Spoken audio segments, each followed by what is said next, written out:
लोणावळ्याजवळील मळवलीमध्ये railway उड्डाणपुलाचं काम हे संथ गतीने सुरू आहे। उड्डाणपुलाच्या संथ कामामुळे नागरिक संतप्त झालेले आहेत। 6 महिन्यांमध्ये अवघे 2 पिलर उभे राहिले।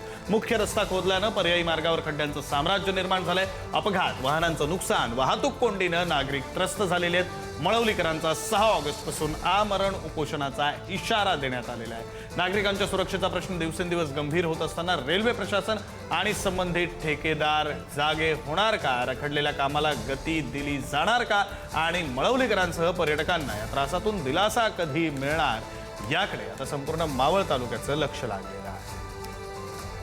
कोणाही जो कॉन्ट्रॅक्टर आहे त्याच्या हलगर्जीपणामुळे हे सगळं निष्ठुर दर्जाचं काम चाललंय आणि पर्यटकांना याचा नाहक त्रास सहन करावा लागतोय। ते येत्या 6 तारखेला ठिकाण मळवली या आमरण उपोषणात बसणार असून याची दखल रेल्वे प्रशासन व सार्वजनिक बांधकाम विभाग वडगाव मावळ यांनी याची दखल घ्यावी।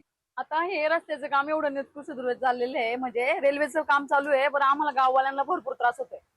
जाण्या येण्याचा अजिबात त्यांनी पर्याय व्यवस्था काही केलेली नाही। खड्डे झाले, पाणी भरपूर साचले, रात्रंदिवस पाऊस आहे, पण त्यांनी येण्या जाण्याचं काहीतरी व्यवस्था करावी। आणि माती टाकतात, माती टाकण्यासाठी काय माती सगळी जाती येतात खाली आणि लोकांना जायला यायला सगळ्यांना त्रास होतो। ग्रामस्थांनी आम्ही जायचं कुणाकडं आणि कुणाला विचारायचं? आम्ही सगळ्यांशी बोलतोय, पण हा त्याच्यावर ढकलीच यांचं चाललंय। याच्या अखेर काही नाहीये। त्याच्यामुळे आम्ही शांत बसलो, होईन तवा होईन। शेजारचा एक ब्रिज यांच्यानंतर पूर्ण झाला आणि यांचे 2 कॉलम उभे राहिले नाही आणि ते पुलावरची वाहतूक चालू झाली। तिसऱ्यांदा गाडी अडकलेली आहे आणि या गाडीवाल्यांना मी प्रत्येक वेळेस सांगत आलेलो आहे की हे कुठेतरी भराव टाकून तुम्ही भराव करून तुमचा जो पर्याय मार्ग व्यवस्थित करून द्या। पण ही गाडी अडकल्यामुळे खूप त्रासही होते आणि जेणेकरून ग्रामस्थांना खूप त्रास होत आहे। त्यांच्या मनमानीने कारभार चालू आहे, जेणेकरून स्थानिकांना त्रास होते, तर त्यांना त्याची काही म्हणजे दखलच नाही घेत ते। अशा पद्धतीने सर्वसामान्य शेतकऱ्यांचा हाल होते।